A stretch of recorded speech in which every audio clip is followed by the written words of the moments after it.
Hey guys, welcome to How to Solution, and in this video we're going to show you guys how you can delete all your followers on Instagram at once. So at first download this app called Auto Clicker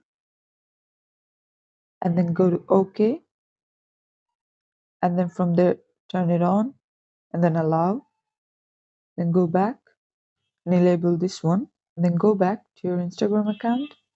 From there go to first. Now what you have to do, scroll a bit down and then put a plus button and then put the one here, and then tap on remove and you'll see that remove comes up. Press another plus button and put the 2 here. Now click on 1 again and put this to 3 seconds. Okay.